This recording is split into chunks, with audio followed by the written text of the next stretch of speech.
Bienvenue, nous sommes ravis de vous avoir avec nous aujourd'hui donc pour ce nouveau Positive Talk, vraiment dédié aux collaborateurs publicistes pour le coup, avec un sujet fortement d'actualité. Donc on a détourné le titre du film de Gilles que vous verrez en projection juste après, puisque la séance s'intitule aujourd'hui « Les enfants face aux écrans » et si on levait tous les yeux. Ouais, merci. Donc voilà, alors je suis Caroline Darmon, pour ceux qui ne me connaissent pas, je suis directrice RSE de Publicis en France et donc on a la joie d'animer régulièrement des Positive Talks sur différentes problématiques et donc c'est là que je vais remettre mes lunettes parce que je n'y vois rien. Et vous dire qu'en effet, en fait, on a, notamment avec Valérie Albou qui est présente aujourd'hui, on avait décidé de cette thématique il y a 1 an. Parce qu'on avait vu qu'il y avait le rapport Enfants et écrans à la recherche du temps perdu qui avait été remis au gouvernement en avril 2024 et qui dressait déjà un constat. Alors, ce n'était pas le premier, mais ça dressait déjà un constat assez affligeant sur l'utilisation des écrans pour les enfants. Et puis, en fait, on se rend compte avec cette rentrée de septembre et puis même quelques mois avant que c'est un sujet qui est en effet au cœur de beaucoup de discussions. Des discussions un peu légères, quoique on a la série Adolescence qui était sortie en début d'année, qui a cartonné, ou pour ceux qui n'avaient pas entendu, même le Premier ministre britannique avait dit « Je veux que cette série qui montre justement les dangers des réseaux sociaux et puis même de mouvements masculinistes auprès des adolescents soit montrée dans les écoles ». Et donc cette série a été remise en avant là, il y a quelques semaines, parce qu'elle a cartonné aux Emmy Awards. Et puis de façon un peu plus sérieuse, le 14 juillet, il y a la Commission européenne qui a publié ses recommandations sur la protection des mineurs en ligne, dont l'interdiction des réseaux sociaux avant 15 ans. Et on va en reparler parce que c'est de nouveau d'actualité. Et d'ailleurs, ça a été mis très concrètement aussi en place dans certains pays. L'Australie, pour l'instant, est vraiment le seul qui l'a voté. La Nouvelle-Zélande est en train de le voter. A priori, le Danemark aussi est sur quelque chose qui va dans ce sens-là. À la rentrée, vous avez peut-être entendu parler, le 11 septembre, il y a eu le rapport de la commission d'enquête parlementaire sur les effets de TikTok sur les mineurs, et on en parlera particulièrement avec Laure. Et enfin, dans les dernières actualités, le 25 septembre, il y a une étude de l'ARCOM qui annonce justement muscler son action pour protéger les mineurs des dangers des réseaux sociaux. Et dans cette salle, on sait tous ce qu'est l'ARCOM. Et j'ai envie de dire tant mieux qu'il y ait une forte actualité sur ce sujet, parce que quand on regarde un peu les chiffres, quand on regarde un peu les études, et pour ceux qui me connaissent bien, moi, les chiffres, c'est hyper important, puisque c'est des faits, donc c'est difficile de les remettre en question. Et ben, en effet, ça fait peur. Et même si on a des enfants, qu'on est parents, on n'a pas forcément conscience de tout ça. Et c'est d'ailleurs un des objectifs de cette table ronde, c'est de prendre conscience du sujet pour nos enfants. 25% des enfants de 2 ans utilisent un écran. 54% à 5 ans et demi. L'âge moyen d'acquisition d'un smartphone est estimé à 9 ans et 8 mois, c'est-à-dire être en CM1, en primaire. 80% des parents, je vais dire nous, ne savons pas ce que font nos enfants derrière les écrans. Plus de la moitié des enfants de 11 ans utilisent chaque jour les réseaux sociaux, alors que théoriquement, je vous rappelle que c'est interdit en dessous de 13 ans. Et 45%, on a fait exprès de prendre ce chiffre-là spécifique, utilisent TikTok. Parce qu'on en parlera tout à l'heure, mais l'algorithme de TikTok est quand même un des plus dangereux qu'il puisse y avoir pour nos enfants. Près d'1 enfant sur 6 est victime de cyberharcèlement. Je terminerai avec celui-là qui me perturbe autant que je dois le lire. Les écrans représentent la première activité des enfants en dehors du sommeil, et ça, Gilles nous en parlera aussi. Et Amélia, et pour nous, c'est quand même notre première préoccupation. Donc voilà, c'est quand même des chiffres qui sont très alarmants. Et puis comme on est chez Publicis, on aime bien aussi faire le lien avec l'économie. Et est-ce que ça a un coût finalement pour l'économie, tout ça? Eh bien oui, ça a un bon coût même. Il y a un économiste qui est Solal Chardon-Boucaud qui estime que le coût actuel pour la France de ce temps excessif passé sur les réseaux sociaux par nous tous, donc pas que les enfants cette fois, c'est 0,6 points de PIB. Et surtout, que ce coût pourrait atteindre 2,3 points de PIB par an d'ici 2060, puisque en toute logique, les enfants d'aujourd'hui, qui passent donc de plus en plus de temps sur les écrans, vont être les travailleurs de demain, et donc l'impact sera encore plus important. Donc tout ça, en fait, c'est dingue, c'est assez perturbant, c'est même effrayant. Il y a beaucoup, en effet, de parents dans la salle et derrière les écrans. Et donc, c'est pour ça qu'on s'était dit que c'était hyper important de faire cette table ronde et qu'on est plus que ravis de vous avoir tous les trois avec nous. Vraiment, vous allez nous apporter votre expertise avec vos yeux différents et complémentaires. Et merci d'être là. Alors, je vais commencer par te présenter, Laure. Hop, je prends mon pense-bête.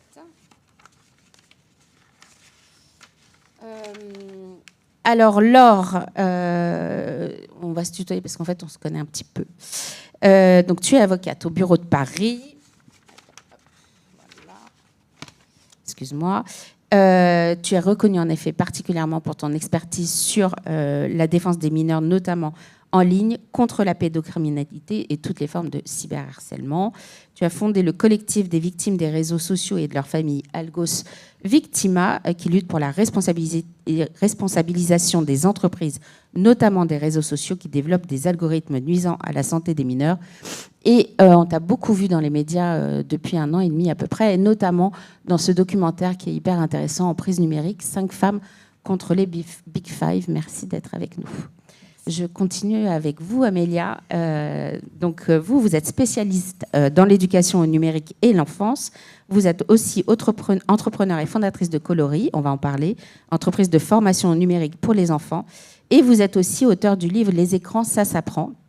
Et donc, je fais une petite parenthèse pour toutes les personnes qui sont dans la salle. Et à distance, on a acheté pas mal de livres d'Amélia et donc on va faire un tirage au sort parmi vous tous. Et donc, ceux qui seront tirés au sort auront votre livre. Gilles, merci d'être l'homme de la situation. Alors vous avez une vie particulière puisque vous êtes un ancien trader et aujourd'hui, vous êtes devenu instituteur. Donc ça, il y a à peu près 20 ans, vous êtes dans le 19e et vous avez une classe de CM2. Vous êtes aussi conférencier, écrivain, scénariste, réalisateur et notamment du film.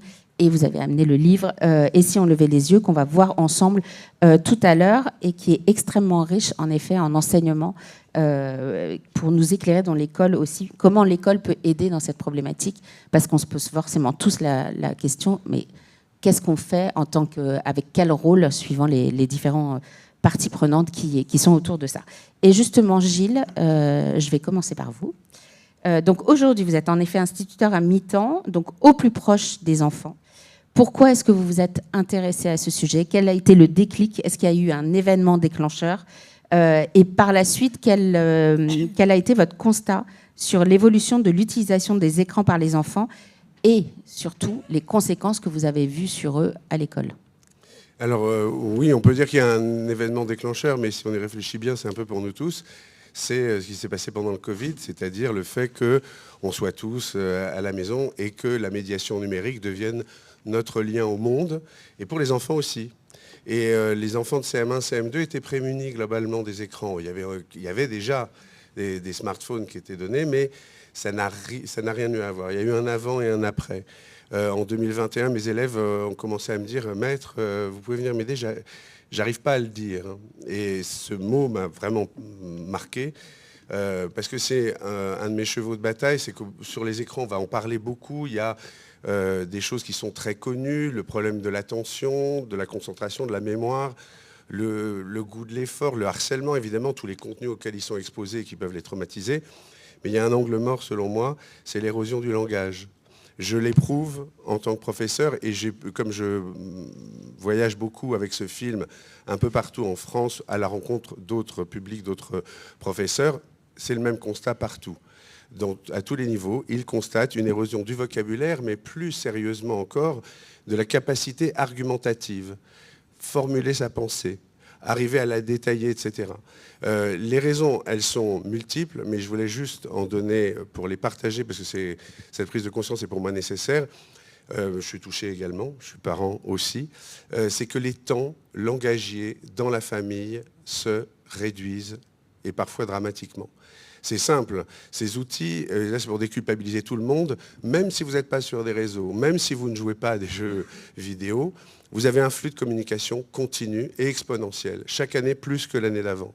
Vous avez des SMS, mais vous avez des WhatsApp, et puis vous avez évidemment les mails pour le travail, mais vous avez aussi tout ce que les réseaux, si vous êtes sur des réseaux, vous envoient comme message à travers les réseaux. Pour des adolescents qui sont sur Snapchat, Instagram et TikTok, souvent les trois, c'est un flux continu de messages. Et donc les messages, réfléchissons tous, on ne sent pas de ne pas y répondre. C'est difficile de ne pas répondre aux messages.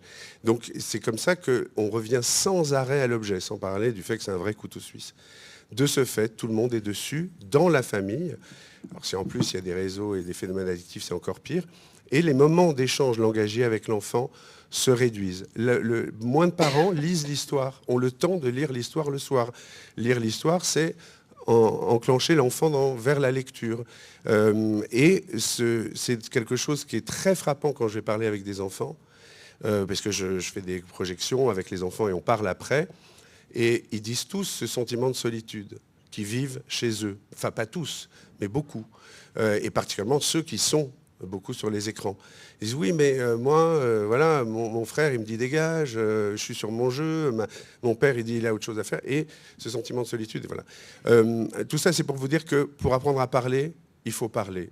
Et donc, qu'une des plus grandes richesses qu'on peut donner à nos enfants, c'est de parler avec eux. Comme ça nous accaparera toujours, juste ce que je voulais donner comme conseil, c'est de sanctuariser des moments déconnectés. C'est ce que j'essaye de conseiller à tous les parents, des moments où on va retrouver des temps d'affection et des temps de parole. Voilà, c'est principalement sous cet angle-là, moi, que je vois l'impact. Mais l'impact, il se joue aussi sur les tensions entre élèves. Il y a de très grands impacts. Et ce qui est frappant, c'est à quel point toute une génération est dessus, sur des jeux pour les uns, des réseaux pour les autres. Et dernière chose, le rôle de l'école, qui est en train de s'en emparer, j'espère que ça va être vraiment plus fort, c'est vraiment d'avertir et d'avoir un rôle proactif auprès des enfants. On a une autorité auprès des enfants pour leur faire comprendre ça. Il n'y aura peut-être pas de miracle, mais il y aura peut-être des améliorations. Et ça va très vite quand on améliore les choses. Vous parlez aussi du goût de l'effort qui se perd à cause de ça. Oui, alors là, il n'y a pas que les enfants. J'étais dans la bourse avant. Vous savez qu'un des secteurs qui cartonne à fond dans la bourse, elle s'appelle aux États-Unis la lazy economy, l'économie de la paresse. Donc Amazon, Deliveroo, tout ce que vous voulez, tout depuis le canapé. Mais ce que je veux dire, c'est que ces outils répondent immédiatement à chacun de nos désirs. Et c'est pareil pour les enfants. Ils se déshabituent du fait de produire un effort pour obtenir quelque chose. Et quand on n'en éprouve pas l'intérêt, c'est-à-dire pourquoi je me donnerais du mal, puisque avec ça j'ai tout de suite la réponse, on ne peut pas développer le goût de l'effort, on ne peut pas sentir ce qu'on ressent quand on monte une montagne et qu'on galère, enfin l'enfant il se plaint tout le temps, puis quand il arrive en haut, il comprend pourquoi il a fait tous ces efforts, c'est beau, ça le touche. Et donc, la prochaine fois, quand il montera, il aura voilà. Et c'est pareil pour faire des efforts, pour comprendre un problème de maths, c'est une véritable... Alors moi, je travaille beaucoup sur la valorisation du travail, c'est quand même du bon sens le plus simple, auprès de mes élèves pour les inviter à prendre un peu leur vie en main. Parce que souvent, malheureusement, les parents ne sont pas toujours là. Merci beaucoup. Amélia, pareil. Et d'ailleurs, tous les trois, vous avez, quand on a préparé ensemble cette table ronde, vous avez dit il y a un avant-après Covid. Vous aussi, ça a été un des déclencheurs pour créer notamment Coloris, donc, que vous avez fondé en 2018, donc avant, mais vous avez remarqué quand même un vrai switch, qui est donc Coloris aide à comprendre les écrans, mais sans les écrans, auprès des enfants. Donc ça, je trouve ça génial. Est-ce que vous pouvez nous en parler, nous expliquer en effet quel a été le déclencheur, vous aussi, dans votre engagement par rapport à ce sujet ? Merci beaucoup. Bonjour à toutes et tous. Donc effectivement, Coloris, ça vient du constat que j'ai fait de cette consommation des écrans de la part aussi des très jeunes enfants et avec l'observation très personnelle de mes propres enfants et aussi ce goût très fort pour la technologie parce que moi j'ai toujours baigné dans ce milieu et j'ai toujours beaucoup aimé, été passionnée même par ces outils et je continue d'être assez technophile et assez fascinée par ceux que nous propose aujourd'hui aujourd'hui la technologie en termes aussi d'usage positif et de progrès. Mais malgré tout, en devenant parent, j'ai senti qu'il y avait vraiment un manque d'éducation cruciale pour justement qu'on puisse utiliser ces outils à bon escient et protéger le mieux possible les jeunes générations. Et je me suis dit que le jeune enfant, ce qu'il aime finalement, c'est manipuler, c'est colorier, c'est découper, c'est se mouvoir. Donc, avec des éducateurs, avec des pédagogues, on a conçu un certain nombre d'activités d'éducation au numérique, mais déconnectées, donc des coloriages, des découpages, des collages, des activités de motricité qui permettent aux jeunes enfants, dès la maternelle, de comprendre comment tout ça fonctionne et de développer son esprit critique vis-à-vis de ces sujets et voilà, d'acquérir les bons réflexes, d'avoir les bons repères dans ces usages parce que, encore une fois, eux aussi sont consommateurs de tout ça. Les parents ont un rôle à jouer, l'école a un rôle à jouer, mais il nous a semblé important aussi de proposer à l'enfant des outils de discernement technologique voilà, pour qu'il puisse s'y retrouver lui aussi. Du coup, vous allez dans les écoles ? Oui, on va. Donc, on a un modèle économique qui est des partenariats avec les villes, avec la volonté depuis le début aussi de travailler avec des enfants issus de tous milieux sociaux et de tout type d'environnement. Donc, on est aussi pas mal en ruralité, par exemple. Et donc, les villes nous permettent d'intervenir notamment sur les temps périscolaires parce qu'on a une démarche qui est quand même très ludique. On est beaucoup dans le jeu. On a des jeux de cartes, je le disais, des jeux de motricité. Les enfants passent avant tout un bon moment, même si, in fine, ils s'éduquent à ce sujet. Et donc, voilà, on intervient sur ces temps-là auprès de publics très variés. Gilles, vous voulez rebondir ? Oui, parce qu'Amélia est venue dans ma classe. Oui, oui. Et elle a présenté, on a fait la fresque des écrans avec les enfants, et c'était super, évidemment. C'était des petites cartes, et après, ça a permis d'approfondir et de discuter avec eux. C'est un super point de départ. C'est bon à savoir. Alors, on continue justement avec vous, parce qu'il y a les enfants. Gilles, vous en avez parlé un petit peu, mais il y a aussi le rôle du parent. Et c'est vrai que quand on est parent, il y a un côté un peu schizophrénique par rapport à l'outil de l'écran. D'un côté, ça peut être, et vous en avez un peu parlé, le côté un peu doudou, nounou de l'enfant parce qu'il est seul et donc du coup ça le garde. D'un autre, donc on a ça, et d'un autre, on culpabilise, donc on l'interdit.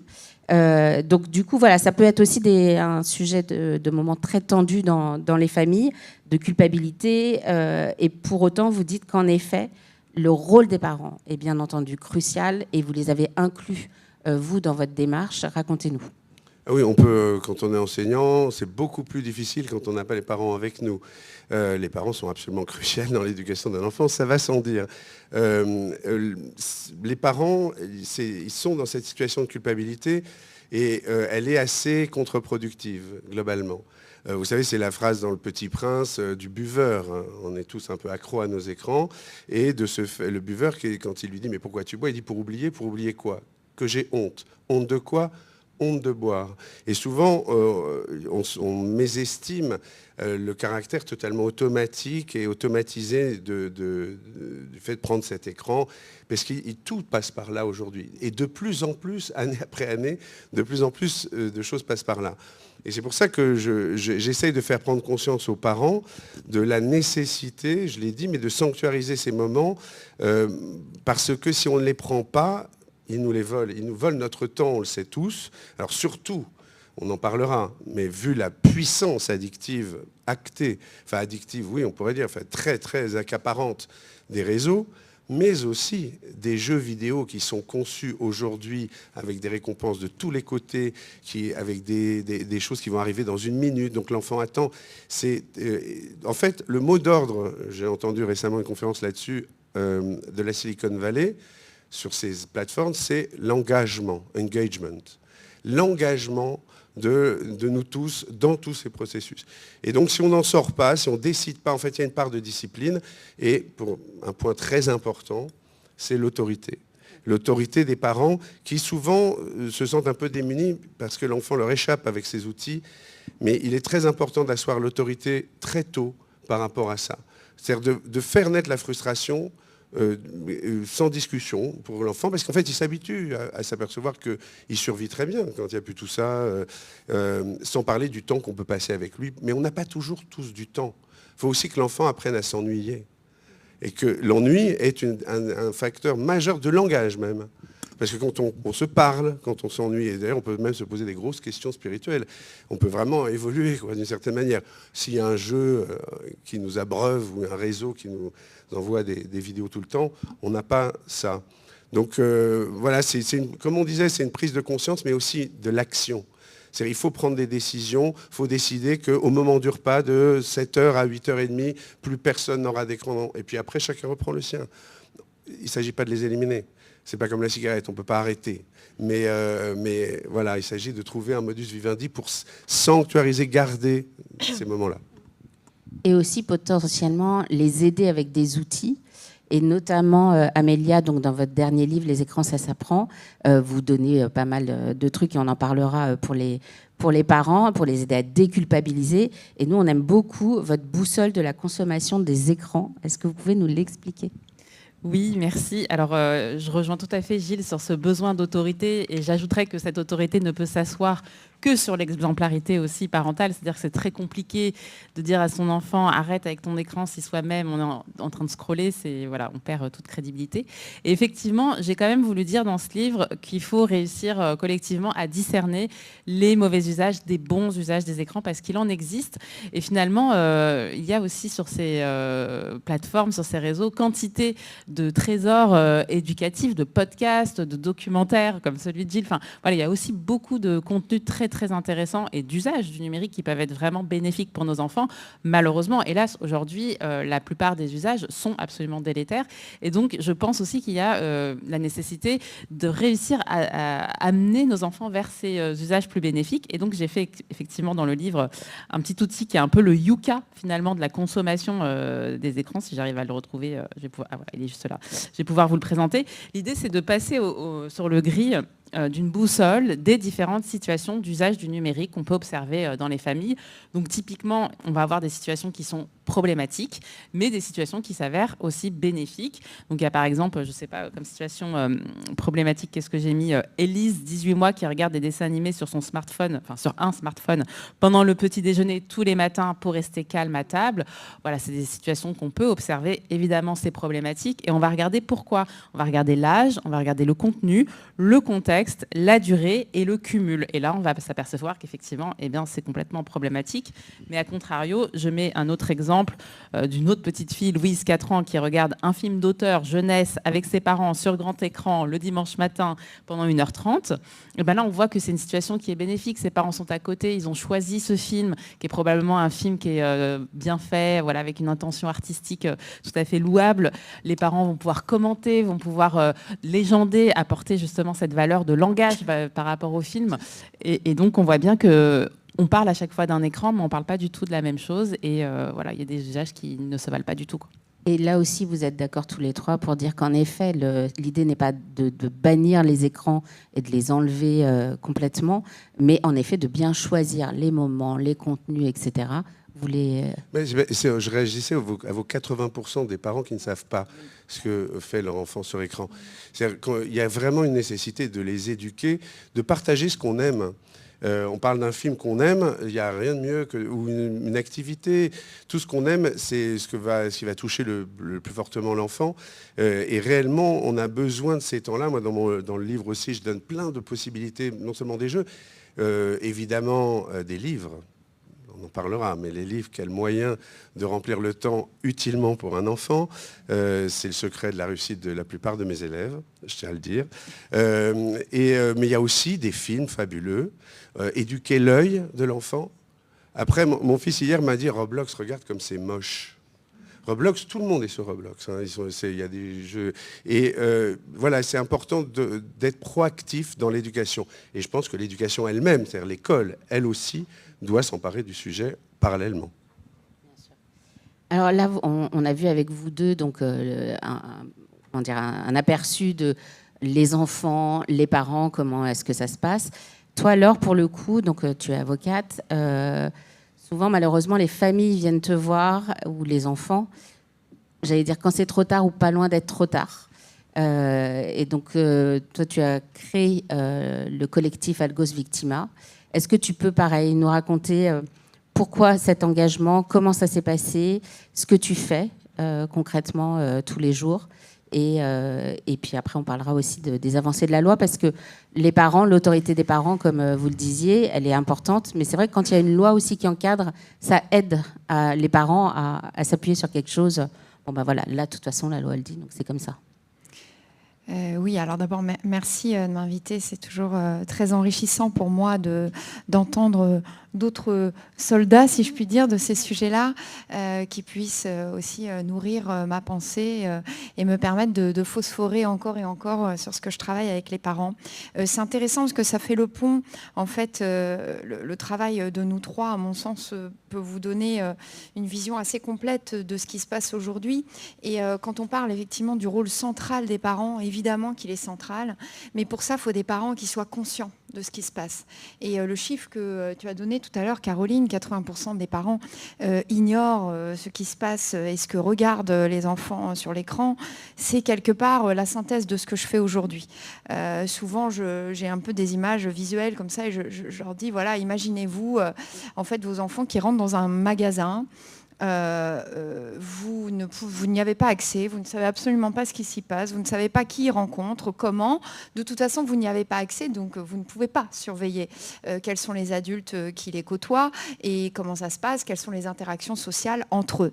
Eh bien, c'est un peu ça aujourd'hui, les réseaux sociaux, et c'est en tout cas ce que les parents du collectif ont découvert, malheureusement, à leur insu et en vivant des drames, c'est-à-dire de se rendre compte qu'en fait, ce que l'usage qui était fait des réseaux sociaux par leurs enfants était absolument aux antipodes de ce qu'ils pouvaient penser de l'outil, mais parce que de ce que la société infuse comme étant ce que présente l'outil, hein, un outil ludique, environnement sûr, tout ce que vous voulez. Moi, ça me permettait juste de faire un pont. Maintenant, je vais vous expliquer concrètement comment j'en suis arrivée là. Donc moi, je suis avocate au barreau de Paris. Principalement, j'exerce en droit pénal. Et plus spécifiquement, je suis assez spécialisée dans la défense des mineurs depuis 15 ans, puisque je suis par ailleurs membre de l'antenne des mineurs du barreau de Paris.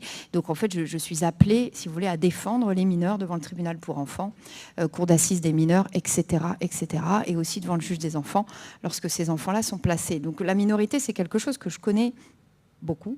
Et un temps, j'ai eu des dossiers assez médiatiques sur des sujets de harcèlement scolaire, qui a fait que je prenais déjà la parole sur ces sujets de cyberharcèlement sur les réseaux. Et un jour vient me voir donc Stéphanie et Charles, les parents donc, de Marie. Marie s'est suicidée en 2021. Elle venait tout juste d'avoir 16 ans et elle avait été victime de harcèlement scolaire. Simplement, les parents avaient eu 1000 difficultés pour déposer plainte à l'époque et viennent me voir pour me demander de l'aide et voir qu'est-ce qu'on peut faire. Alors, dans ce genre de sujet, parce que le harcèlement scolaire, c'est les patates chaudes des parquets aujourd'hui, nous, en tant qu'avocats, on est obligé d'aider à l'enquête. Donc, je fais moi-même ma propre enquête. Et je me rends compte qu'en fait, Marie, les derniers mois avant le drame, publie des vidéos absolument inquiétantes sur TikTok, vidéos qui ne sont pas du tout censurées, vidéos pourtant très explicites sur son mal-être et sur le fait qu'elle a envie d'en finir. Et donc, je m'interroge, on en parle avec les parents. Évidemment, les parents tombent de leur chaise. On est en 2021. Donc, c'est-à-dire qu'on est à une époque où personne, absolument personne ne parle de ces sujets-là. J'avais, moi, un peu connaissance de ce qui se passait, notamment en Angleterre, parce que je suivais la croisade de ce papa courage, le papa de Molly Russell, qui tentait d'épingler Meta dans la responsabilité donc, de ce qui avait pu se passer pour le suicide de sa fille. Et il évoquait, lui, à l'époque, je vous parle de ça, c'était il y a encore 10 ans, puisque lui, donc Molly est partie en 2010 ou 2009, et il expliquait que sa fille était tombée dans un bain algorithmique par Pinterest, qui l'avait biberonnée à des contenus délétères et qui avait fait qu'elle était tombée dans la dépression et qu'elle s'était suicidée. Donc voilà, j'étais au courant de ça, m'arrive ce sujet-là, j'en parle aux parents, évidemment les parents me disent mais maître, mais qu'est-ce qu'on peut faire, enfin, c'est absolument dramatique. Alors moi je leur avais dit écoutez, on attend que le dossier soit bien sur des rails sur le harcèlement scolaire, mais promis, on va s'y atteler, on va y réfléchir, etc.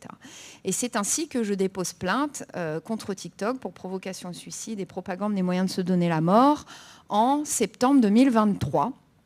Donc près d'1 an après nos premières conversations avec la famille, mais il m'a fallu évidemment bâtir le recours, prouver tout ça et avoir quelque chose d'assez solide. On ne s'attaque pas à TikTok comme ça du jour au lendemain. Voilà. Il s'agit de la première plainte du genre en Europe et donc j'aime à dire que les Français peuvent être pionniers aussi sur des belles choses.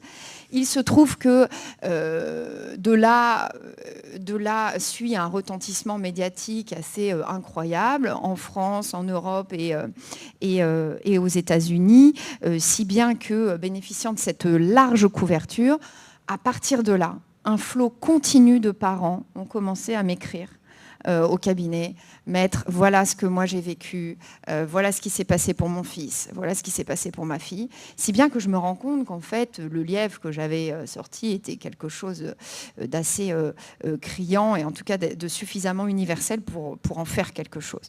Et souvent des parents me disaient, maître, si vous réfléchissez à une action plus collective, je veux en être. Simplement, et là, ça refait écho à ce qu'on pouvait se dire tout à l'heure, évidemment, personne n'avait envie de porter individuellement ce combat-là. Pourquoi ? Parce qu'on est face aussi à une culpabilité énorme de la part des parents, de se dire comment j'ai pas vu, comment j'ai pas su, qu'est-ce que je n'ai pas fait. Et donc, ils ont déjà leur propre culpabilité à porter, si bien que aller s'attaquer à quelqu'un d'autre, surtout quand un drame comme celui-là arrive, on a un deuil absolument innommable à vivre. Et donc, on ne va pas commencer à se dire, ah bah oui, c'est quelqu'un d'autre que moi le responsable, puisque par essence, de toute façon, aujourd'hui, tous les parents du collectif qui sont endeuillés sont les premiers à dire que c'est eux les premiers responsables. Je les aide justement à leur dire, attendez, vous avez votre rôle de parent évidemment, mais il y a aussi qu'est-ce que la société a pu vous cacher ou ne pas vous aider à faire pour que les choses arrivent. Donc j'en finis pour vous dire que donc j'ai créé ce collectif donc aujourd'hui j'ai une adresse mail dédiée, j'ai donc très régulièrement des parents qui m'appellent à l'aide aussi pour d'autres sujets. Ça se veut être aussi une cellule de parole, hein. Ils échangent tous entre eux et puis on a évidemment notre action collective qui suit son cours aujourd'hui et la procédure est sur de bons rails aujourd'hui. Ce que je voudrais vous dire qui est essentiel, c'est que aujourd'hui on est très fiers parce que le débat, il infuse. Et on commence à avoir un peu les fruits de nos premières prises de parole qui n'étaient pas toujours simples.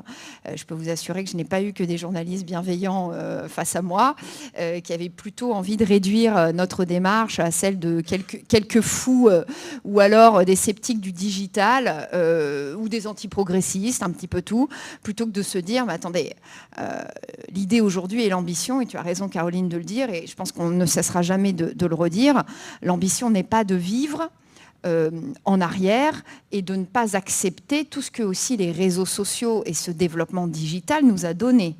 L'idée, c'est de dire pourquoi nous ne prendrions pas pour acquis que en deçà d'un certain âge, ces usages-là ne sont pas anodins, qu'il y a un accompagnement à faire au numérique par toutes les institutions et y compris les entreprises qui fabriquent ces outils-là. Et aujourd'hui, c'est en tout cas l'engagement que je me suis donné, c'est celui que j'ai avec mes familles, c'est de cesser de faire porter la responsabilité uniquement sur le dos des parents. Les parents, ils ne se dérobent pas à leurs propres responsabilités, mais pour ça, il faut qu'ils soient conscients de ce qui se passe, convaincus également de ce qui se passe, et il faut qu'ils soient aussi aidés par les entreprises elles-mêmes qui fabriquent ces outils. On y reviendra certainement. Caroline, tu m'interrogeras certainement sur qu'est-ce qui se passe aujourd'hui et quel est le cadre légal. Mais voilà, il faut que vous ayez bien conscience que souvent, quand on a des prises de parole dans les médias avec les parents, très vite, hein, on a des commentaires. Alors bon, on se demande toujours qui sont ces gens qui ont du temps à perdre à aller faire des commentaires de haine face à un parent qui est endeuillé et qui a perdu sa fille, voilà, qui s'est suicidé dans sa chambre, et toujours avec, voilà, ce sont des parents qui n'ont rien fait, qui ont abandonné leurs enfants enfants à l'usage du numérique. Je voudrais ça aussi que ce soit quelque chose d'assez clair aujourd'hui. Je voulais te faire rebondir là-dessus, justement, sur... Tous les parents du collectif, et plus précisément tous les parents du recours judiciaire, sont des parents qui, pour l'époque, avaient donné un portable plutôt tard, fin de collège, des réseaux sociaux peut-être plutôt tard aussi, puisque tu as rappelé les chiffres, et aujourd'hui les chiffres, c'est 7-8 ans l'accès au premier réseau social. Et je vous parle d'un temps où, du coup, en plus, il n'y avait même pas ces sujets-là de débattus. Et qui mettait en place un contrôle parental, etc., etc. Mais l'on ne peut rien contre la viralité de ces outils-là. Vous êtes les premiers à en avoir conscience. Vous, moi, voilà, toutes les personnes dans cette salle, nous sommes déjà dans un petit parfum d'addiction. Addiction contrôlée, mais on l'a tous.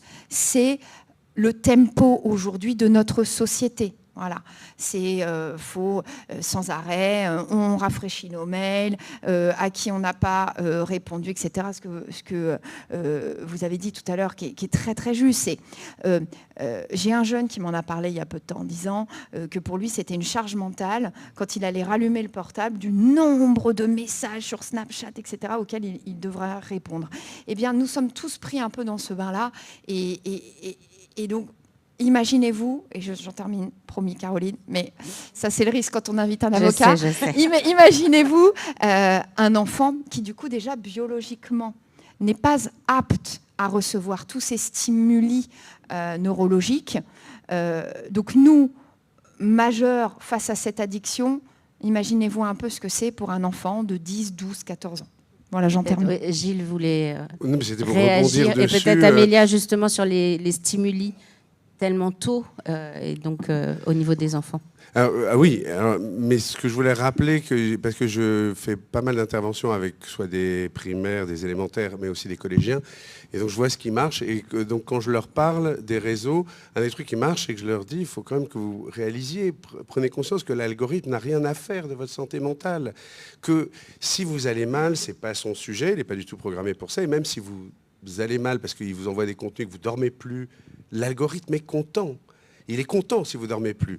Et quand on prend conscience de cette dimension totalement amorale, c'est le paramétrage pour l'engagement. Et donc la Silicon Valley a fait des études. Qu'est-ce qui nous engage le plus dans les contenus quand on va sur les réseaux?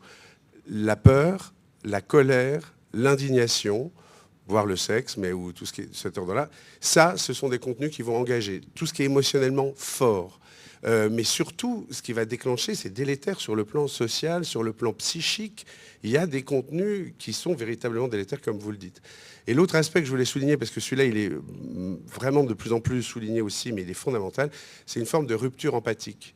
C'est-à-dire que quand votre interlocuteur numéro 1 toute votre journée, c'est Damasio qui dit ça, c'est passer sa vie à caresser une vitre. Caresser une vitre. Vous voyez la rupture empathique, la rupture charnelle? C'est-à-dire qu'on est habitué à avoir pour interlocuteur un objet froid, sans âme, qui répond à toutes nos demandes, alors que l'humain, il a une âme, Dieu merci, mais il est aussi parfois de mauvaise humeur, peut-être qu'il a mal dormi, il faut savoir le gérer. On ne sait plus gérer si on est sans arrêt avec un objet qui répond froidement. On n'a plus, et aujourd'hui c'est une vraie difficulté pour les enfants surexposés, c'est leur capacité à garder un lien empathique, au vivre ensemble avec les autres, parce qu'ils le perdent un petit peu. Et ça me fait assez peur, et c'est pour ça qu'il faut valoriser tous les échanges humains. Oui, déjà, bravo pour votre travail qui est vraiment... ça m'a beaucoup émue et je suis très, très admirative de ce que fait aussi Gilles, il le sait déjà. Ce que j'allais dire, c'est que c'est vrai qu'il faut prendre conscience absolument de la technicité avec laquelle ces outils sont conçus. C'est des budgets qui sont comparables à des budgets de grands États, en fait, les budgets des GAFAM. Et donc derrière, ce sont des ingénieurs qui sont extrêmement diplômés. Ce sont les meilleurs neuroscientifiques au monde qui travaillent tous les jours, et de grandes équipes de neuroscientifiques à faire en sorte qu'on y passe le plus de temps possible. Et donc nous, parents, on doit quelque part lutter face à ces géants du numérique. Donc c'est vraiment une lutte qui est complètement déséquilibré.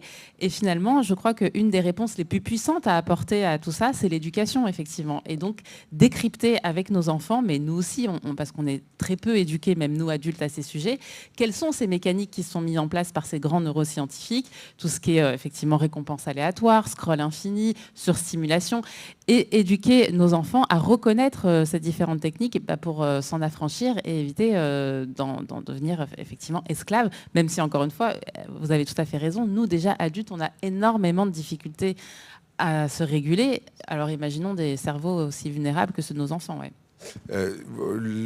L'hormone en jeu, on le sait tous, c'est la dopamine. Mais je cite dans mon livre une expérience, en faisant mon livre, je suis tombé dessus, je n'en revenais pas, qui est véridique. C'est l'expérience des rats Dodds et Milner des années 60. Et ils implantent une électrode qui va créer une injection de dopamine massive, hein, plus forte que celle qu'on va avoir sur les réseaux, très forte chez un rat. S'il appuie sur une pédale, donc au début il est dans la cage, il appuie, et puis il revient, puis il appuie. Et il va appuyer de plus en plus fréquemment. Et à la fin, il appuie compulsivement, il ne mange plus, ne dort plus, et meurt. Et donc on réalise quand même, là c'est une grosse injection de dopamine, mais on réalise le pouvoir auquel on soumet nos enfants. Alors c'est pas pour dramatiser, mais c'est pour bien montrer que ça va bien au-delà de la volonté quand même. Et derrière tout ça, et vous avez dit cette notion de santé mentale, c'est vraiment ça. Et donc dû notamment aux algorithmes des réseaux sociaux, et donc toi spécialement sur TikTok, et le fait que finalement aujourd'hui les réseaux sociaux, tu m'arrêtes si je dis une bêtise, mais les plateformes se déculpabilisent du fait que des contenus en eux-mêmes, parce qu'ils ne créent pas les contenus, mais pour autant, quelque part, ils font leur ligne éditoriale puisqu'ils ont ces algorithmes-là. Donc ça, tu en parles très bien, et les familles, tes familles aussi. Et puis l'autre sujet que je trouve intéressant aussi à mettre en avant, c'est dans cette santé mentale, il y a malheureusement, comme souvent, pour quels que soient les sujets sociétaux, un déséquilibre garçons et filles. Oui, alors, bon, d'abord, il faut dire que moi, je l'ai appelé le plafond de verre pendant assez longtemps. Cet effet direct de l'utilisation des réseaux sociaux chez nos ados dans la dégradation de leur état de santé psychique, mes premières prises de parole, les gens me disaient, mais qu'est-ce qu'elle est en train de raconter celle-là ? Bon.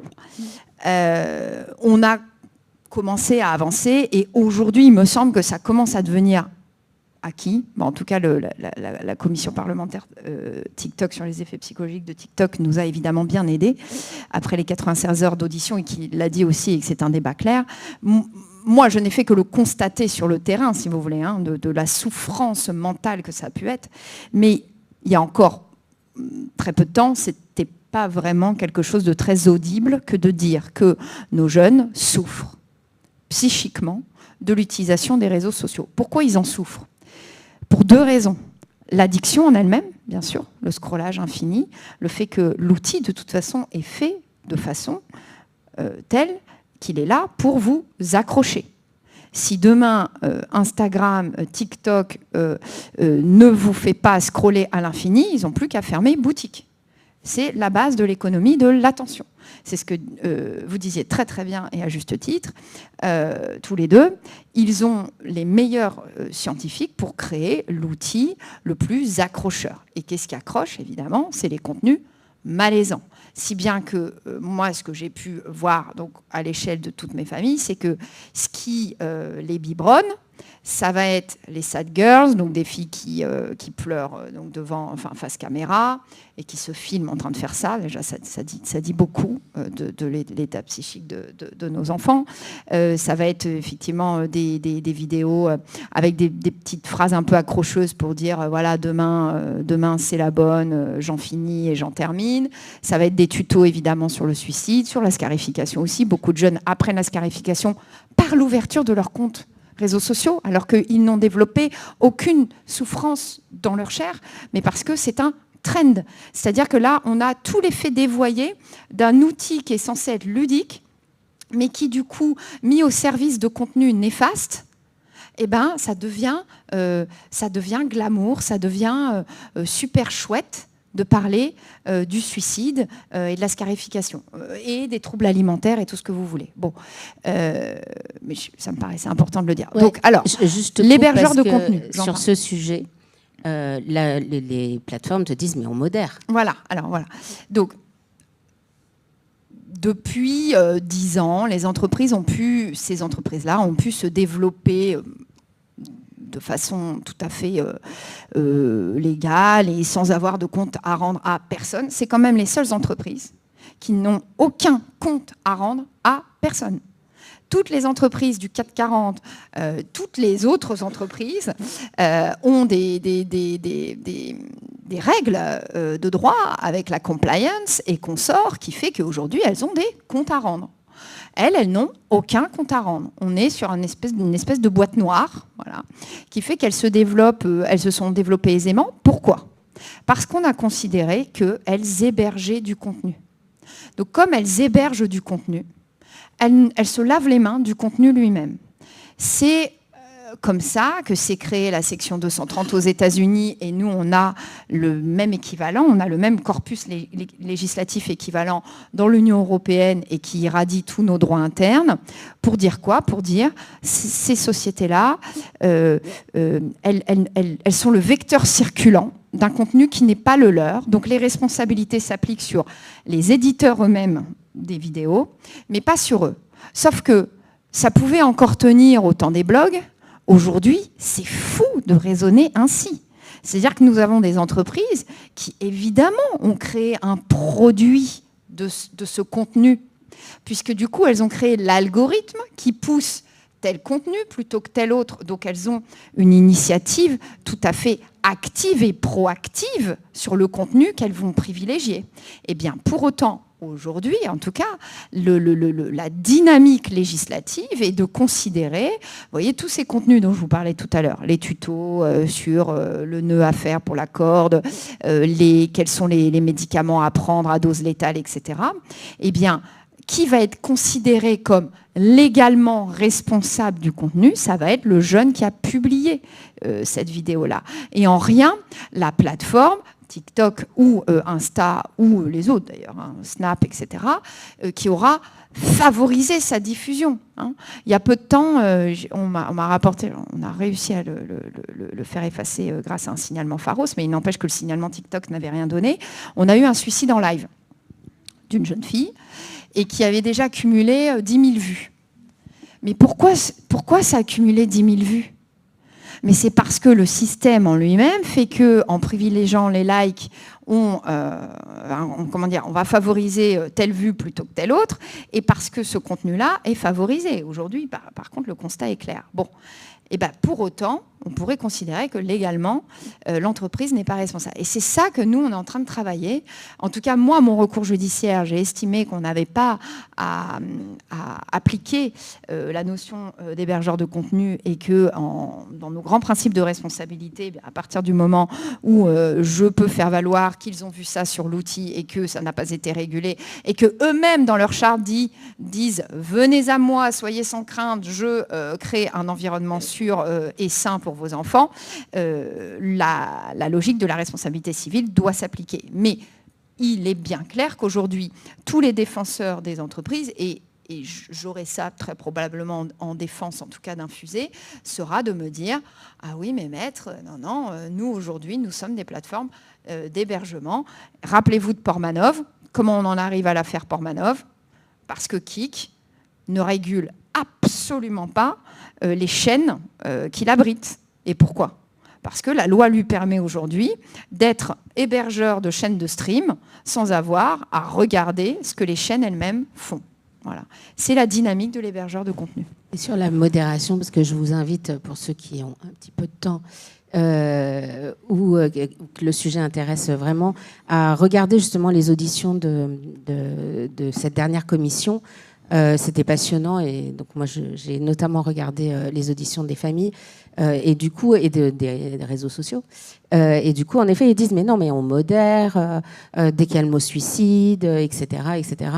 et puis en fait avec Oui, hypocrisie j'ai oublié de te parler de la néanmoins, modération, parce effectivement. que aujourd'hui, donc moi j'ai appris, donc maintenant je sais que pour parler de scarification, ça va Oui. être un emoji zèbre, etc., etc. Alors, ça a un nom, et je suis navrée, le nom m'échappe aujourd'hui, mais ça a un véritable nom, c'est-à-dire quand on veut parler d'un sujet, on utilise un emoji. Donc, par exemple, pour la scarification, bon, il n'y a pas de... Il n'y a pas de jeunes qui vont regarder ce Non, il n'y a que des webinaire, je ne parents, sais normalement. pas. Bon, je vais en donner que 2 parce que je n'ai pas non plus envie de faire proférer ce genre de choses. Mais pour ceux, en tout cas, qui peut-être qui ne connaissent pas, les jeunes entre eux, pour parler du suicide, ils vont mettre le drapeau suisse. Et puis pour la scarification, ils vont mettre un petit zèbre, par exemple. Bon, il y en a tout un tas d'autres pour l'anorexie, tout ce qu'on veut. Ce que je veux juste vous dire, c'est que c'est une parfaite hypocrisie, puisqu'il est bien évident que ces entreprises-là connaissent ce langage. Et ils pourraient tout à fait travailler la modération sur ces sujets-là. Ce qui est terrible aujourd'hui, et ce qui est encore plus, j'ai envie de dire, la triple peine, c'est que la modération des contenus, elle n'est pas inexistante. Il y en a dans chacune de ces entreprises-là, sauf qu'elle est infinitésimale par rapport à ce qu'il faudrait faire, que ils n'augmentent pas plus parce que ce n'est pas intéressant économiquement de le faire. Rappelez-vous ce que je vous ai dit tout à l'heure, les mineurs sont un marché comme un autre, et les mineurs, évidemment, qu'est-ce qui les accroche ? Ça va être ces sujets-là qui pourtant les font souffrir. Alors moi, j'ai aujourd'hui des jeunes qui sont influenceurs de mal-être à leur insu et qui se retrouvent, en fait, si vous voulez, pris en étau avec le fait qu'ils souffrent véritablement, mais en attendant, ils ont une sorte de communauté qui les attend sur les vidéos qu'elles vont passer. On nage en pleine folie. Bref, ce que je veux vous dire, c'est que la modération, finalement, la seule vraie modération qui est faite aujourd'hui dans ces entreprises, c'est les modérateurs humains, puisqu'ils embauchent des vrais modérateurs. Sauf qu'ils sont peau de chagrin, ils développent eux-mêmes une grande souffrance psychique et physique. Ils se retrouvent tout seuls à devoir combattre un flux continu de vidéos. Et c'est, ma foi, aujourd'hui, un peu les seuls qui essayent de faire quelque chose. Mais les dernières prises de parole de toutes ces entreprises-là sont quand même à horizon de 5 ans de tout laisser à l'intelligence artificielle pour ce qui concerne la modération des contenus. Donc, si ça se trouve, il n'y aura même plus d'intervention humaine sur la modération d'ici quelques années. Ils donnent des chiffres pour cette modération. Mais vous savez comme moi que les statistiques, on en fait ce qu'on en veut, les pourcentages. Moi, ce que je peux vous dire, en ce qui concerne le terrain, c'est que les signalements qui sont faits, notamment les signalements TikTok, n'aboutissent à rien. C'est-à-dire que c'est à un point tel qu'on se demande même si c'est pas une boîte vide et qu'il n'y a personne qui lit ce qui se passe, en fait. Voilà, donc il y a une modération de façade qui est mise en place, mais c'est une modération au degré zéro de l'impératif qui devrait y avoir. J'ai un dernier, si je peux dire un dernier mot, mais bon, non, je dis un dernier truc. Non, mais c'est passionnant. Vous pourrez philosophiquement, et je pense que ça peut vous intéresser tous, ils se servent aussi de notre état de droit. En considérant que la modération, ils ne peuvent pas non plus en faire de trop, parce qu'il y a la liberté d'expression. Et on ne va quand même pas bafouer la liberté d'expression. Voilà.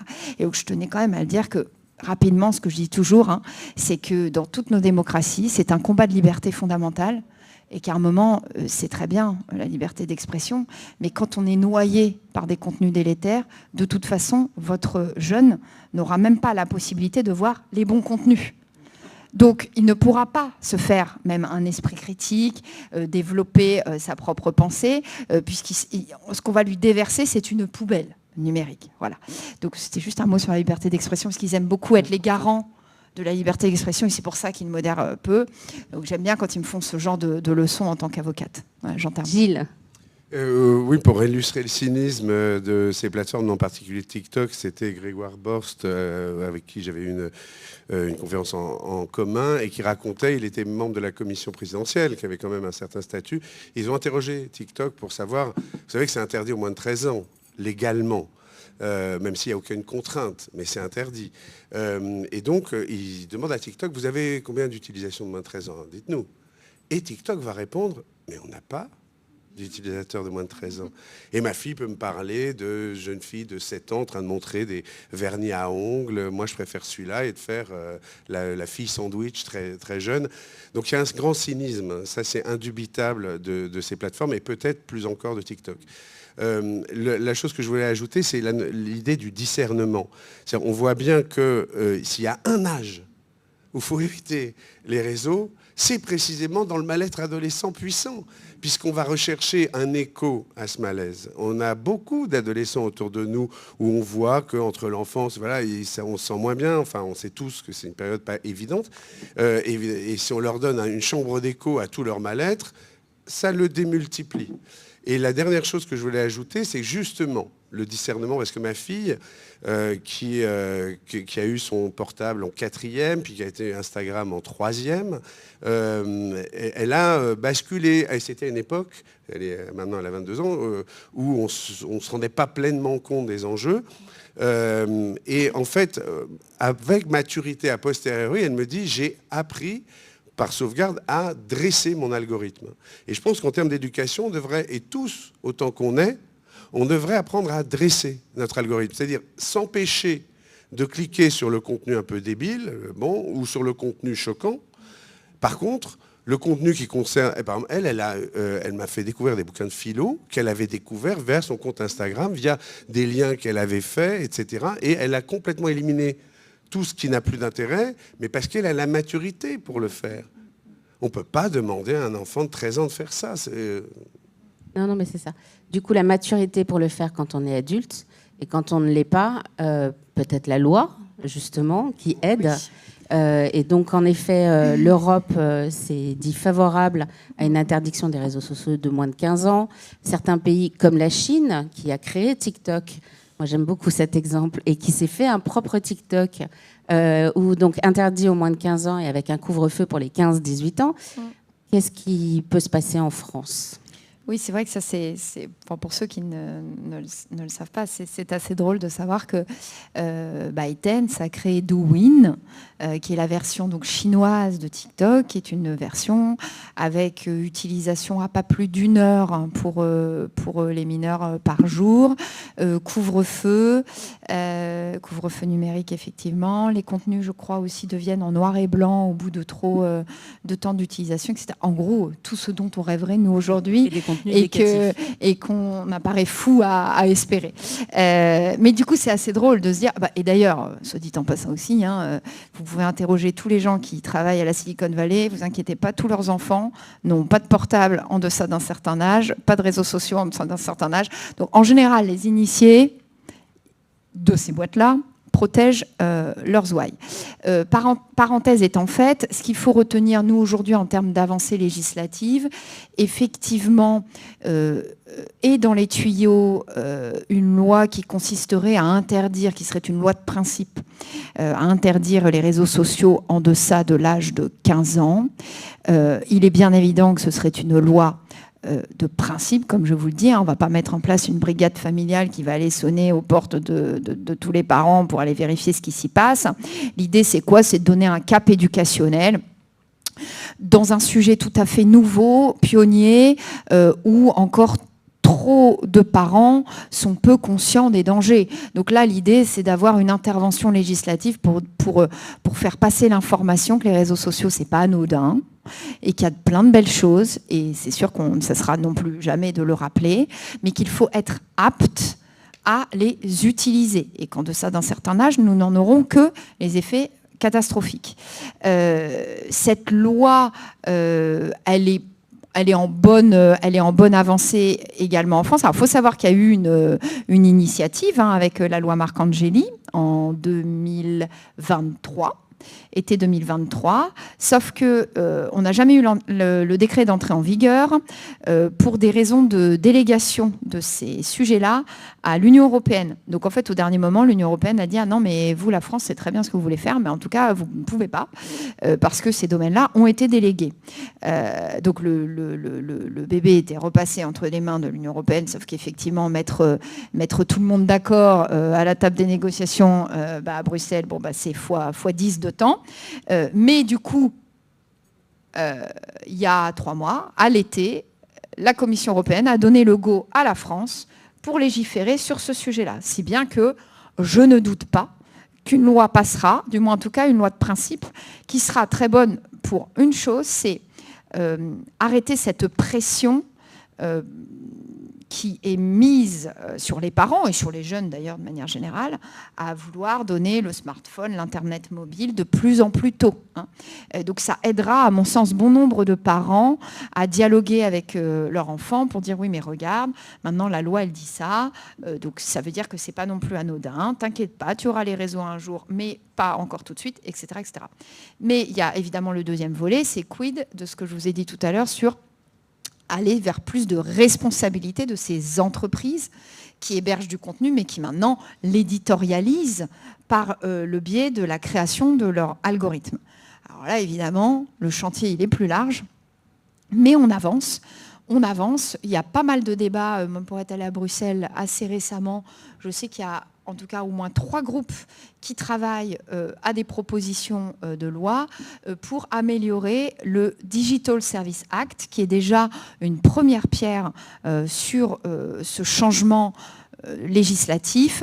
Le Digital Service Act, c'est quoi ? C'est tout simplement une réglementation européenne qui contraint ces entreprises-là à supprimer plus systématiquement les contenus manifestement illicites qui leur auraient été remontés via signalement. Et s'il est avéré que ce contenu-là n'a pas été supprimé, alors qu'il aurait dû l'être, ils sont sujets à des sanctions financières, des très grosses sanctions financières. C'est un début, c'est clairement aujourd'hui quelque chose qui a été négocié plus ou moins avec eux, histoire que, voilà, qu'on commence la dynamique. Après, je ne vais pas vous cacher qu'on a quand même une contre-vague énorme avec ce qui se passe aux États-Unis. Alors aux États-Unis, c'est très paradoxal parce que judiciairement parlant, il y a pas mal de procédures là qui vont sortir de terre dans les prochains mois et je ne doute pas que certaines vont aboutir favorablement à la reconnaissance de responsabilité des entreprises dans ce qui a pu se passer dans la mort de certains jeunes. Mais par contre, il est vrai que tout ce qui a pu se passer avec Elon Musk, que les prises de parole sur les free speech, etc., montrent que aujourd'hui aux États-Unis, en tout cas, il y a une moins grande volonté législative à vouloir bouger la section 230 dont je vous parlais tout à l'heure. Et ça m'en amène à terminer sur ce qui vient d'être dit tout à l'heure. N'oubliez jamais que Meta est plus riche que les États-Unis. Voilà, c'est dit, je termine là-dessus. Merci. Oui, alors moi sur cette question législative, je suis assez mitigée. Oui, vous êtes mitigée sur le côté de réguler par la loi. Voilà, à la fois je pense qu'effectivement interdire avant 15 ans, c'est un message très fort à envoyer à toute notre société. Mais en même temps, ce qu'on observe aussi de plus en plus, c'est des adolescents qui contournent tout simplement les interdits et qui savent bien que leurs parents ne veulent pas qu'ils soient sur telle ou telle plateforme et qui y sont malgré tout. Et qui, parfois, sont en danger sur cette plateforme parce qu'exposés à des contenus choquants. Donc, contenus choquants, on parle d'actes de torture, de décapitation, enfin des trucs vraiment très graves qui vont impacter très fortement leur psychisme ou qui vont être interpellés par des adultes mal intentionnés. Il y a aussi toute cette partie-là criminelle qui se passe en ligne et auxquelles sont exposés nos enfants. Mais comme ils n'ont pas le droit d'y être, eh ben, ils ne vont pas en parler à leurs parents. Et on ne va pas pouvoir avoir cette éducation. C'est très vicieux, du coup. Voilà, et on retrouve nos enfants, du coup, encore plus exposés, encore plus à ces dangers. Et donc, c'est en ça que je vous rejoins totalement sur l'importance capitale d'aller voir directement ces plateformes et d'interpeller directement ces plateformes qui, soit dit en passant, ont la capacité technique d'interdire leur accès déjà avant 13 ans, parce qu'aujourd'hui, on n'a pas le droit d'y être avant 13 ans, et techniquement, on peut y aller avant 13 ans, alors que on sait tout à fait techniquement développer des outils qui vérifient l'âge de l'utilisateur pour faire en sorte que cet utilisateur, s'il a moins de 13 ans, ne puisse pas accéder à ces contenus. Donc déjà, on voit bien cette hypocrisie et ce cynisme parce que voilà, techniquement, on sait faire et on ne le fait pas. Ça amène d'ailleurs juste à dire qu'un des outils, utiliser le numérique pour contenir le numérique, par contrôle parental, limitation par application, même pour nous tous, application addictive, on s'aperçoit qu'on y passe trop de temps, il y a les outils qui disent stop. Comme on est difficilement capable parfois de se maîtriser soi-même, la technologie peut pallier le problème. L'autre chose que je voulais dire juste sur les réseaux, c'est que leur responsabilité est vraiment, l'algorithme est une boîte noire que personne n'a accès. On sait que la colère, donc c'est number one, la colère c'est le plus engageant. Vous voyez un contenu qui vous met en furie tellement vous n'êtes pas d'accord, vous allez rédiger un commentaire. Et puis l'autre va répondre, et puis vous allez passer 10 minutes, un quart d'heure, 20 minutes. Et donc ça, ajouté au fait qu'on soit tous dans vous savez, des bulles d'écho, c'est-à-dire l'algorithme nous confirme sans arrêt dans notre vision du monde. J'ai entendu une analyse que j'ai trouvée passionnante récemment sur France Inter où il disait il y a une grande difficulté avant, si on a le même fait et qu'on exprime des opinions sur le même fait, ça va, on va pouvoir discuter. Mais si on n'est même plus d'accord sur les faits, si notre représentation du monde, on l'a vu pendant le Covid, est complètement différente au sein de la même famille. Parce que le fils, il est parti sur tel fil qu'il radicalise, le vaccin va tous nous tuer. Et puis de l'autre côté, le virus va tous nous tuer. Et des deux côtés, la nuance est absente.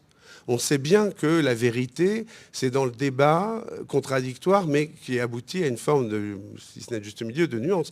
À chacun de se faire son opinion. Aujourd'hui, c'est extrêmement clivé. Et dans la société, il y a une forme de tension que je trouve, qu'on voit même politiquement d'une certaine manière, sur laquelle les réseaux ont peut-être une responsabilité. Et dernière chose que je dis aux élèves, ça, dites-le à vos enfants, c'est que quand on parle vous savez que 80% de la communication est non-verbale, soi-disant, ou même 60%. C'est-à-dire la manière dont je parle, le corps, etc., ce qu'il dit autant, voire plus que ce que je dis. Sur le réseau, on envoie un message, on n'a aucune idée de l'état psychique de la personne qui vient de le recevoir. Est-elle en larmes au bord d'une fenêtre ou avec un couteau prêt à nous trucider? Si on l'a en face, on saura tout de suite s'arrêter. On a le sentiment empathique que oulala, la personne est triste, on n'a pas empathie, souvent on s'arrête un peu, ou est très agressive, et on ne va pas en venir aux mains. On a perdu totalement cette conscience-là, charnelle des choses, à travers la communication médiée par le numérique. Et ça c'est comme ça qu'on peut arriver à des cas de harcèlement horribles. Alors, je sens que je vais me faire remonter les bretelles, voilà, c'est ça. Donc, je ne vais pas te relancer ou vous relancer sur un sujet, mais je vais le mentionner quand même. C'est que là, on parle des réseaux sociaux.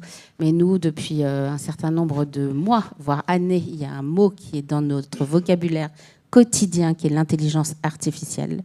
Donc, je ne vous relance pas sur le sujet, mais il y a la même problématique avec les compagnons, je sais, les compagnons IA, où il y a eu un suicide, notamment aux États-Unis, parce que le compagnon est devenu le psy, l'ami, l'IA est devenu le psy, l'ami, et j'en passe, et donc dit si tu n'es pas bien, vas-y, passe à l'action. Donc il y a ce sujet quand même de l'IA, il faut qu'on en ait conscience, nous. J'ai 2 dernières questions, et la première est importante parce que on est chez Publicis, donc bien sûr en face de vous, vous avez des collaborateurs qui sont parents, mais qui travaillent aussi pour des marques, et qui travaillent pour des marques, qui achètent sur les réseaux sociaux aussi pour mettre leur contenu, toucher des cibles, etc. Et on a aussi dans ces marques, on a des marques qui essayent d'avoir un rôle de responsabilité vis-à-vis de ces sujets. J'ai envie d'en citer quelques-unes, comme Orange, bien entendu, qui a fait vraiment de ce sujet de la responsabilité du numérique au global et vis-à-vis des mineurs, un combat vraiment fort. On a AXA et d'autres là-dessus. J'aimerais bien avoir votre avis, justement, est-ce que les marques réellement ont un rôle à jouer dans ce combat? Oui, non, enfin voilà. Peut-être Laure, parce que tu... Oui, très, très courtement, promis. Non, je crois qu'on a tous un rôle à jouer à notre échelle, parce que justement, pour rebondir sur ce qui vient d'être dit, à mon sens, la clé, c'est d'avoir une société conscientisée des sujets. À partir du moment où après tout le monde sait ce qui se passe, ça ne veut pas dire du coup qu'on rejette ces outils-là, ça veut juste dire qu'au moins, ayant conscience des dangers, on va savoir comment accompagner nos enfants ou nos élèves, etc., en fonction de qui on est dans la société, pour avoir que le bon de ces outils-là.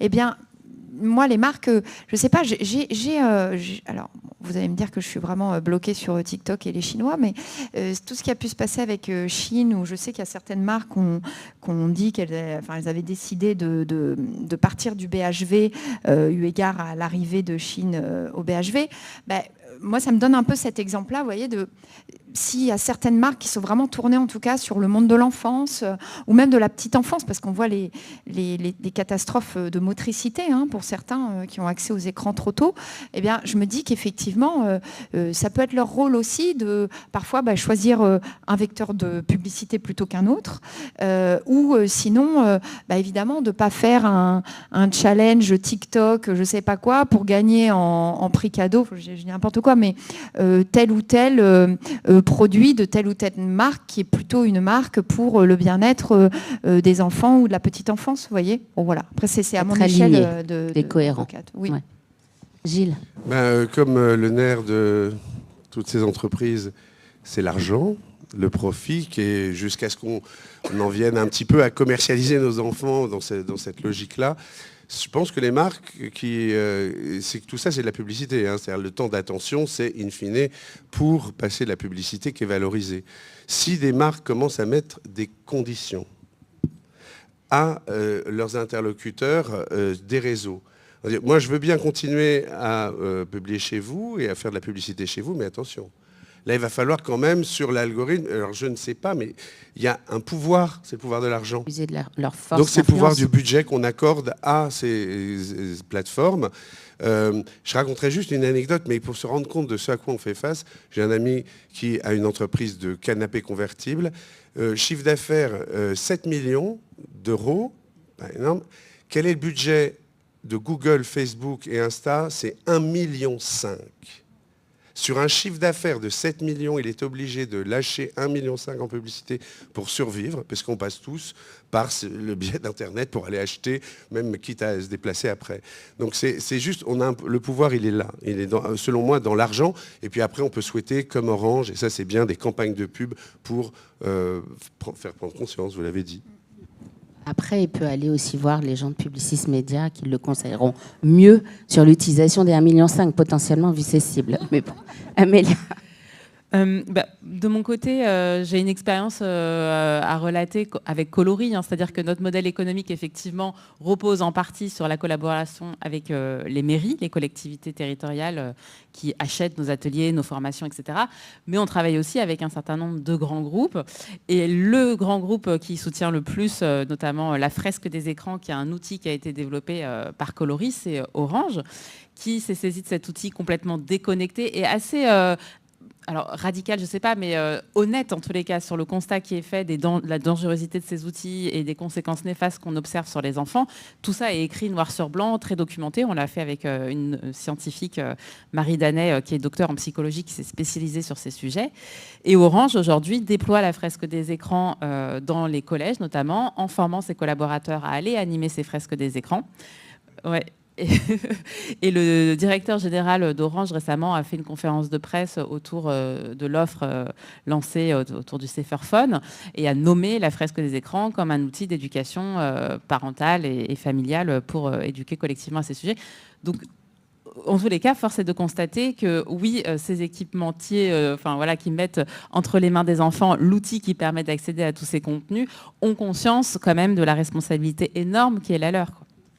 Donc d'être, pour résumer, un peu donc cohérent par rapport à ce qu'ils racontent, ils font au quotidien, aider à aller jusqu'au bout et user de leur force d'influence pour essayer d'aller aussi dans ton combat, Laure, d'essayer de faire bouger, et notamment le sujet des algorithmes.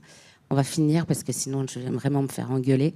En conclusion, parce qu'en effet, en face de vous, vous avez des parents, ou des futurs parents aussi. Quels seraient vos tips, vos conseils par rapport à toute cette problématique pour aider les parents au quotidien? On en a déjà un peu parlé, mais peut-être pour conclure, Amélia. Oui, alors 2 conseils qui ne sont pas simples, je l'admets. En plus d'avoir votre livre. Oui, déjà acheté mon livre. Et je suis moi-même maman, donc je sais bien ô combien la parentalité est un job exigeant et compliqué. Et voilà, on fait bien ce qu'on peut. Mais malgré tout, je crois qu'il y a 2 choses à faire vraiment avec ces enfants. La première, c'est de les observer, parce que malgré tout, nos enfants sont singuliers et ils ont des besoins qui leur sont propres, des réactions qui leur sont propres aussi vis-à-vis du numérique. Il va y avoir des enfants qui sont plus vulnérables face à ces sujets, et d'être dans cette observation fine des problématiques de son propre enfant va nous permettre en tant que parents d'apporter des réponses aux besoins qu'on observe. Et puis la deuxième chose, c'est maintenir une relation de dialogue, surtout à l'adolescence. Et je sais, c'est difficile, c'est des moments où les enfants ont envie d'être autonomes, ou vont aller chercher comment contourner les règles, etc. Mais de maintenir une relation de confiance et de dialogue, c'est véritablement ce qui protège le mieux notre ado. Et donc, c'est ne pas stigmatiser ce qu'il aime, s'intéresser avec une vraie curiosité à ce qui le passionne, ce qu'il consomme, ses amis, la société dans laquelle lui grandit, pour qu'il puisse se sentir en confiance quand il va y avoir un problème, quoi. Observer, écouter, dialoguer. Gilles? Déjà, je trouve super que vous organisiez ça. Vous avez des collaborateurs qui sont des parents. On est tous des parents. Et on a tous besoin de parler déjà, d'échanger et peut-être d'aide. Des trucs, il y en a pas mal. J'en mets pas mal dans le livre. Là aussi, deuxième livre. Il y en a plein, mais ce serait Et puis assez... on va voir le film juste après. Voilà. Donc il y a aussi pas mal de, il y a de choses. Ouais. Ah, si, un conseil. Le film, il est sur YouTube. On va faire un petit paradoxe. Encore sur un écran, mais il est sur YouTube avec notre volonté commune avec Public Sénat d'en faire un bien commun. Et donc, en fait, ce qui est conseillé, de le regarder en famille avec les enfants. Comme c'est des enfants, ça libère, et c'est fabuleux. Je me balade partout en France en ce moment avec ce film, et ça libère incroyablement la parole des enfants. Quand on a parents et enfants, c'est eux qui parlent le plus. Et donc, juste un truc que je redonne, parce qu'il faut quand même le montrer, c'est ça. Ça, c'est un des outils numéro 1 pour se désaddictiver, je ne sais pas comment dire. C'est vraiment incroyable. C'est comme si vous changiez l'eau, le vin en jus de raisin, un truc. C'est sympa, mais bon, c'est plus... voilà.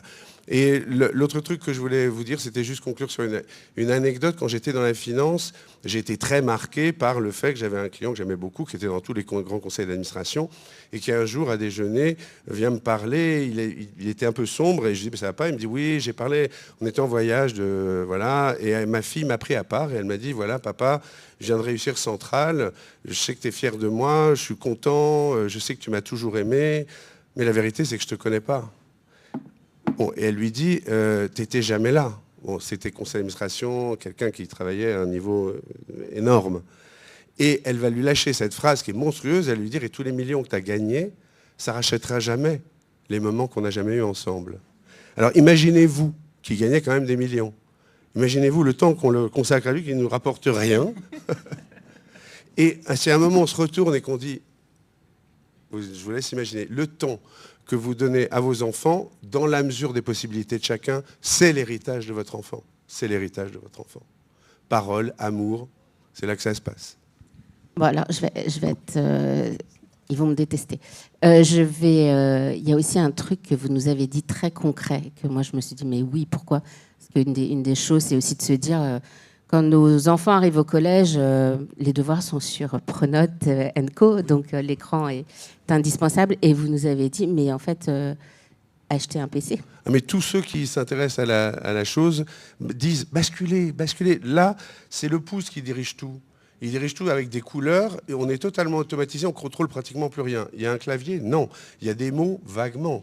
Mais il n'y a pas. Alors qu'un ordinateur, c'est un usage très différent. Il est fixe, ce n'est pas un fil à la patte continue. Aujourd'hui, on voit plein de collégiens sortir, pas se dire un mot, s'asseoir et regarder chacun leur écran. Quand on n'a pas ça, c'est à la maison qu'on va pouvoir éventuellement même, et d'ailleurs, conseil, enlever les réseaux sociaux de ça, et mettez-le sur votre ordinateur. Vous suivrez. Vous serez au courant. Vous pourrez consulter sur votre ordinateur. Mais vous verrez que d'un seul coup, vous libérez énormément de temps. Parce que, je répète, il y a un côté quasiment automatique. Donc l'ordinateur pour l'enfant, c'est une portable. Ça coûte moins cher qu'un smartphone en plus. Il n'a pas besoin d'un truc neuf. Et c'est, en plus, franchement, c'est ce qu'on disait, mais il ne faut quand même pas oublier qu'il y a un sacré paquet de contenus, j'en mets dans mon livre, mais même de sites hyper intéressants. Vous avez les podcasts de France Culture où ils voient toute la mythologie. Enfin, quand on dirige l'enfant vers les bons trucs, il y a quand même des ressources phénoménales là-dedans. Cette semaine, il y a un France Inter Junior qui a été créé. Typiquement. Voilà, pour ceux. Laure, le mot de la fin pour toi, des conseils. Alors, on espère sur la loi, en partie. Voilà. Pas culpabiliser, tu en parlais aussi tout à l'heure. Oui, en fait, effectivement, je pense peut-être le meilleur conseil, hein, c'est d'essayer de trouver une bande passante, même quand ils sont à l'adolescence et que c'est pas simple. Et je parle en connaissance de cause. Mais je crois que la communication, c'est vraiment essentiel. D'expliquer les interdits, d'expliquer pourquoi, et donc d'en parler, de se renseigner, mais effectivement avec un public plus averti. Hein. Donc il faut que nous, adultes, on puisse avoir connaissance aussi de ce qui se passe sur les réseaux. Et parce qu'il faut jamais oublier que nous sommes d'une génération qui n'avons pas connu ce tout digital, et que même si on l'a connu adulte et qu'on le vit aujourd'hui en tant qu'adulte, nous avons cette protection d'avoir grandi sans. Et ça, c'est une fois qu'on l'a compris, à mon sens, on peut essayer de plus facilement raccrocher leur monde, qui est quand même effectivement pas simple, parce qu'il est fait de multi-sollicitations en tout genre. Et je crois qu'effectivement, privilégier encore des temps de parole, c'est ce que vous avez dit est très fort en début d'intervention sur l'érosion du langage. Effectivement, je crois que tout ce qui va être un peu le temps de partage, tout simple, et donc du coup nous appliquer à nous-mêmes. Voilà, moi souvent ce que j'essaye, c'est que je me force quand je rentre à la maison, je mets mon portable en mode avion à l'entrée de la maison et je n'y retouche pas avant que les enfants soient couchés. C'est des petites choses comme ça, mais essayer de s'obliger nous-mêmes, parce qu'effectivement on ne peut pas sans cesse dire à nos enfants arrête avec ton portable et être avec. Hein. D'ailleurs qu'on le veuille ou non, hein, ça va être qu'on a l'énième mail du client super urgent, il faut le faire. Voilà. Donc c'est essayer de s'appliquer à nous ce qu'on essaye d'infuser à nos ados. Et à mon sens, on aura beaucoup plus de poids. Et souvent, ça fait beaucoup de bien. En plus. À l'adulte aussi. En plus. Un immense merci à tous les trois. Vraiment. Merci. Est-ce qu'on a encore le temps de prendre une ou deux petites questions? On me dit que non. Donc, désolée. Je suis désolée parce que sinon, on ne pourra pas avoir le documentaire. Alors ça, c'est, désolé, priorité au documentaire. On devait démarrer il y a déjà quelques minutes. On va décaler pour un début à 14h. Il est 13h51. C'est-à-dire vous avez 9 minutes pour faire une pause technique ou attraper un petit truc à manger. Rassurez-vous, le buffet sera encore là quand vous ressortirez. Et voilà, à tout de suite. Et merci pour votre présence et merci à tous. Merci beaucoup.